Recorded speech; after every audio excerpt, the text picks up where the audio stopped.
तो hello guys, आज हम पढ़ेंगे मैग्नेटिक मटेरियल्स क्या होते हैं, उनके बारे में जानेंगे। पर उससे पहले हम देखते हैं कि कोई भी ऑब्जेक्ट एक मैग्नेट की तरह बिहेव आखिर करता क्यों है। तो हमें पता है कि जो ऑब्जेक्ट होता है, कोई भी ऑब्जेक्ट बहुत छोटे पार्टिकल एटम्स से मिलकर बने होते हैं। तो ये एटम के बीच में एक न्यूक्लियस होता है जो पॉजिटिव चार्ज का होता है, और इसके चारों तरफ सर्कुलर डायरेक्शन में इलेक्ट्रॉन रिवॉल्व कर रहा होता है। इस इलेक्ट्रॉन के रिवॉल्व करने के कारण इसके अपोजिट डायरेक्शन में एक करंट आई इंड्यूस हो जाता है। अब ये करंट जब आई इंड्यूस हो गया तो इसके परपेंडिकुलर डायरेक्शन में एक डाइपोल मूवमेंट इंड्यूस हो जाएगा। ठीक है, तो जिसके वजह से ये जो एटम है वो एक स्मॉल मैग्नेट की तरह बिहेव करने लगेगा।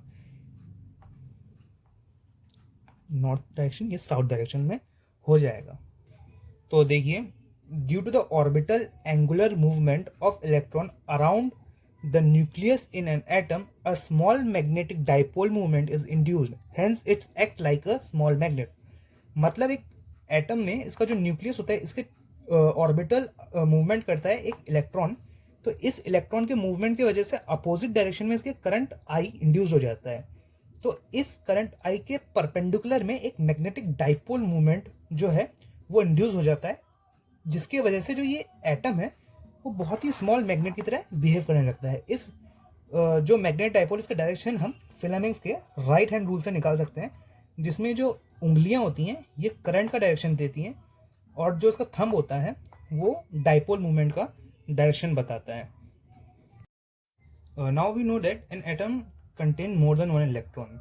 एक एटम में एक से ज़्यादा इलेक्ट्रॉन होते हैं, तो उसके दो केसेस बनते हैं, जब इवन नंबर ऑफ इलेक्ट्रॉन होंगे और दूसरा जब ऑड नंबर ऑफ इलेक्ट्रॉन होंगे।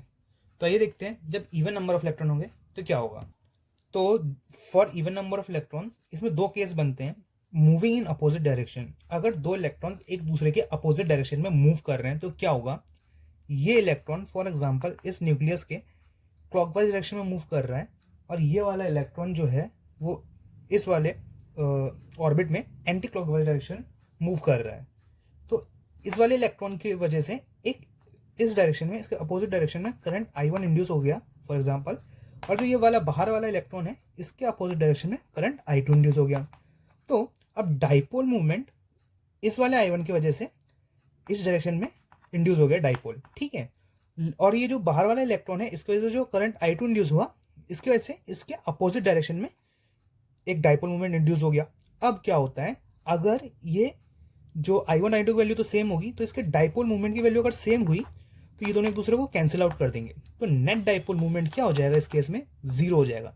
तो इस केस में कोई भी मैग्नेटिक बिहेवियर इस एटम के द्वारा शो नहीं किया जाएगा। For both even and odd number of electron it is not possible that an electron move in same direction.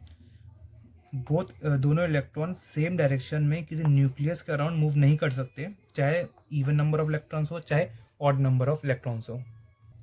So it is not possible. अब for odd number of electrons moving in opposite direction, इसमें क्या होगा, इसमें दो से ज़्यादा electron है, एक दो तीन। तो इस वाले इलेक्ट्रॉन की वजह से इसके अपोजिट डायरेक्शन में करंट आई इंड्यूस हो जाएगा, और जो सेकंड ऑर्बिट में इलेक्ट्रॉन है इसके मूवमेंट की वजह से इसके अपोजिट डायरेक्शन में करंट आई इंड्यूस हो जाएगा।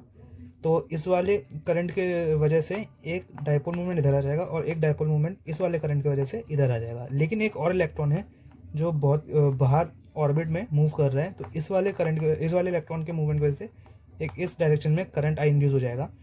तो इस वाले करंट की वजह से इधर एक और डाइपोल मूवमेंट आ जाएगा। तो इस केस में जो नेट डाइपोल मूवमेंट होगा वो ज़ीरो नहीं होगा, बल्कि कुछ ना कुछ डाइपोल मूवमेंट इसका होगा। मतलब ये एक मैग्नेटिक फील्ड शो करेगा।